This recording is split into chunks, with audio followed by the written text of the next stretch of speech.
Hello everyone, I hope you guys are doing absolutely fine. My name is Sundar Sharma. Welcome back to the channel. Today we are going to talk about nephritic and nephrotic syndrome. हम अब practice of medicine में kidney unit start करने जा रहे हैं और अभी कुछ टाइम के लिए हम प्रैक्टिस ऑफ मेडिसिन की ही वीडियोस डालेंगे। तो नेफ्राइटिक सिंड्रोम शुरू करने से पहले इसमें कुछ चीज़ें हैं जो हमें जानना बहुत ज़रूरी है। जो इसमें नेफ्रोटिक सिंड्रोम के जो मेन क्लिनिकल फीचर्स या साइन एंड सिम्टम या जो मेन फाइंडिंग्स है वो देखने के लिए हमें ये पता होनी चाहिए कुछ चीज़ें। पहले प्रोटीनयूरिया से हम शुरुआत करेंगे।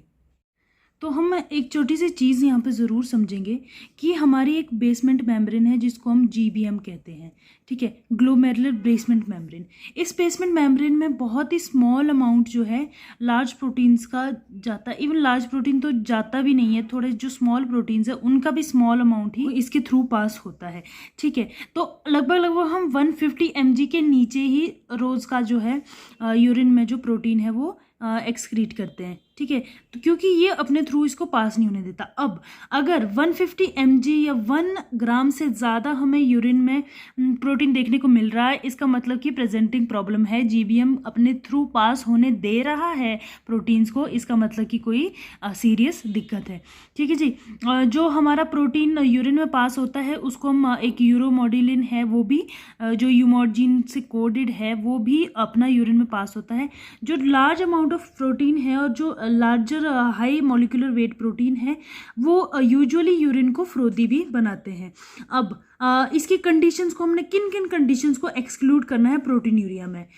जब हम ज़्यादा एक्सरसाइज करते हैं, फीवर हो जाए, हार्ट फेलियर हो जाए या UTI हो जाए, तो इन केसेस में भी हमें कई बार प्रोटीनयूरिया देखने को मिल जाता है। ऑब्वियसली अब हमें पता कैसे चलेगा कि हमें प्रोटीनयूरिया हो रहा है, तो हमने अर्ली मॉर्निंग सैंपल लेना है। अगर हमें कोई भी दिक्कत मिलती है किडनी से रिलेटेड तो हमें अर्ली मॉर्निंग सैंपल लेने हैं ताकि प्रोटीन जो है रात को पूरा कलेक्ट हो जाए और हमें उसमें अगर 1 ग्राम से ज़्यादा प्रोटीन देखने को मिल रहा है तो प्रॉब्लम है।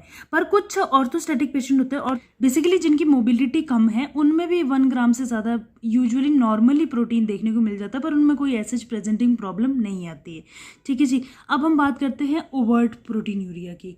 अच्छा, ओवर्ट प्रोटीनयूरिया से पहले हमें माइक्रो एल्ब्यूमिनयूरिया की बात करते हैं। एल्ब्यूमिन जो है वो भी एक हाई मॉलिक्यूलर वेट प्रोटीन है। ये अपने through high molecular weight proteins को पास नहीं होने देता है। एल्ब्यूमिन भी एक हाई मॉलिक्यूलर वेट प्रोटीन है, पर अगर थोड़ा सा भी अमाउंट एल्ब्यूमिन का यूरिन में है तो इसका मतलब कोई ज़्यादा प्रॉब्लम है, कोई ग्लोमेरुलर पैथोलॉजी है और उसकी स्टार्टिंग की कंडीशन है। मतलब अगर हमें जल्दी डिटेक्ट हो जाता है इसका मतलब हमारी प्रोग्नोसिस गुड है, ठीक है। जो डायबिटिक पेशेंट्स हैं उनमें हमने और सर्च करना है इन चीज़ों के लिए, क्योंकि जो रेनिन एंजियोटेंसिन एल्डोस्टेरॉन सिस्टम है उसको ये कम कर देगा और रीनल फंक्शंस को भी ये कम कर देता है एल्ब्यूमिनयूरिया होता है जब, ठीक है जी। और इसका कोई एविडेंस तो नहीं है, पर ऐसा कहा जाता है कि माइक्रो एल्ब्यूमिनयूरिया का जो है कार्डियोवैस्कुलर मोर्टेलिटी से भी बहुत रिलेशन है। कोई एविडेंसेस इसके एज सच नहीं है।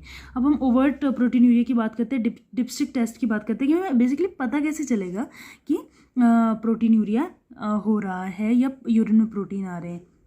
तो हम यूरिन डिप्स्टिक टेस्ट करेंगे और अगर 0.5 ग्राम से ज़्यादा प्रोटीन हमें देखने को मिल रहा है और उसमें भी अगर 1 ग्राम से ज़्यादा है तब तो उसको रीनल बायोप्सी के लिए हमें भेजना ही भेजना है, ठीक है। उसके अलावा यूरिन डिप्स्टिक के अलावा हमने 2 चीज़ें और करनी है।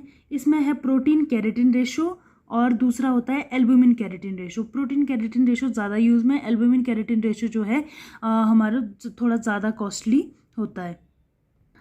अब हाई मॉलिक्यूलर वेट प्रोटीन को तो अपने थ्रू ये कम ही जाने देता है, पर जो लो मॉलिक्यूलर प्रोटीन्स होते हैं अगर वो बहुत ज़्यादा आ रहे हैं आपकी यूरिन में तो आपका रीनल ट्यूबुलर डैमेज हो सकता है, जिसको हम ट्यूबुलर प्रोटीनयूरिया कहते हैं। मतलब जो रीनल की जो सारी जो ट्यूब्स है जिनके थ्रू हमारा यूरिन फॉर्मेशन और यूरिन एक्सक्रीशन हो रहा है उनका डैमेज होना शुरू हो जाता है, ठीक है जी। इसके अलावा कुछ फ्री इम्यूनोग्लोबुलिन होते हैं जो काफ़ी लाइट चेन के होते हैं, इस वजह से वो यूजुअली डिप्स्टिक में या PCR में इन सब में नहीं देखने को मिलते हैं। तो इसलिए इनके लिए अलग मेथड्स होते हैं, इलेक्ट्रोफोरेसिस जैसे मेथड्स होते हैं या अदर कोई इम्यूनो डिटेक्शन मेथड्स होते हैं। इनको कहते हैं हम बेंज जॉन्स प्रोटीन्स। ये बेसिकली एमाइलोडोसिस, बी सेल डिस्केसिया, माइलोमा, और माइलोमा इसका मतलब टिपिकल है कि माइलोमा में काफ़ी देखने को मिलते हैं। तो अब अगर हम बेसिक डिफ्रेंसिएशन की बात करें नेफ्राइटिक और नेफ्रोटिक सिंड्रोम में, तो जो नेफ्राइटिक सिंड्रोम है उसमें हीमोचूरिया मेन प्रेजेंटिंग सिम्टम है विद हाइपरटेंशन, ओलिग्यूरिया होता है, इसमें काफ़ी फ्लूइड रिटेंशन है और इसमें रीनल फंक्शन रिड्यूस हो जाता है। फ्लूइड रिटेंशन की वजह से ग्लोमेरुलोनेफ्राइटिस जैसी डिजीजेस हो सकती है। ठीक है, स्मॉल अमाउंट ऑफ प्रोटीनूरिया भी हमें देखने को इसमें मिल जाता है और हीमोचूरिया तो खैर है ही इसमें। ठीक है जी। और अगर नेफ्रोटिक सिंड्रोम की बात करें तो इसमें हैवी प्रोटीनूरिया है, हाइपोएल्ब्यूमिनीमिया है और इडीमा पाया जाता है। अगर हम इडीमा और हीमोचूरिया की बात करें तो ये दोनों अलग टॉपिक है, ये कैसे होता है क्या है, ये बहुत डिटेल टॉपिक है। अगर आप इसमें वीडियो चाहते हो तो आप मुझे बता सकते हैं। नेफ्रोटिक सिंड्रोम में सोडियम रिटेंशन भी पाया जाता है। दोनों की अगर इन्वेस्टिगेशन की बात करें तो एक इन्वेस्टिगेशन इसमें कॉमन है, दैट इज़ रीनल बायोप्सी। पर रीनल बायोप्सी आप इनिशियल स्टेजेस में नहीं करोगे। रीनल बायोप्सी मैंने पीछे भी बता दी है, जब एडवांस स्टेजेस होगी और जब आप पहले बेसिक टेस्ट करवा चुके होंगे तभी आप रीनल बायोप्सी बाद में कर सकते हैं।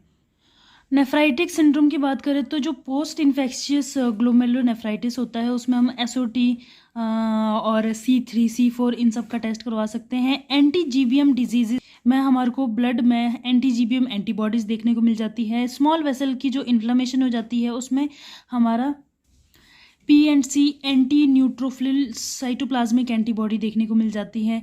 और जो ल्यूपस नेफ्राइटिस है इसमें हम ANA और dsDNA C3 C4 ये सब करवा सकते हैं। ठीक है जी। बेसिक टेस्ट इसमें वही है, एंटी GBM बॉडी एंटीबॉडी हमें देखने को मिल जाती है, ASO2 C3 C4। अगर हम नेफ्रोटिक सिंड्रोम की बात करें तो मेम्ब्रेनस नेफ्रोपैथी में हम hepatitis B, C, HIV, ANA, DSD इन सब के टेस्ट करवा सकते हैं। एमाइलॉइड के लिए हमें इम्यूनोग्लोबुलिन और बेंस जॉन्स प्रोटीन जो मैं पीछे बता चुकी हूँ, एमाइलोडोसिस का बहुत इंपॉर्टेंट प्रोटीन है, ये सब देखने को मिलता है। और नेफ्रोटिक सिंड्रोम में मैंने डायबिटीज़ का भी पीछे का जिक्र ऑलरेडी किया है, तो इसमें हमने ग्लाइकोसाइलेटेड हीमोग्लोबिन देखना है। ठीक है जी, मतलब कि ग्लूकोज से कितना इन्फ्लुएंस्ड है हीमोग्लोबिन, और इसमें भी लास्ट इन्वेस्टिगेशन रीनल बायोप्सी है। ठीक है, तो मेन हमें अगर डिफरेंस देखने को मिल रहा है तो नेफ्रोटिक सिंड्रोम में ज़्यादा प्रोटीन है और नेफ्राइटिक में ज़्यादा हीमोचूरिया है विद हाइपरटेंशन, और नेफ्रोटिक ज़्यादा डायबिटिक से एसोसिएटेड है। तो बेसिक इन्वेस्टिगेशन मैंने आपको बता दी है। अगर आपको वीडियो पसंद आई हो तो प्लीज़ लाइक शेयर सब्सक्राइब करें और and do follow us on Instagram. Thank you so much for watching, will see you in the next one. Bye bye for now, bye.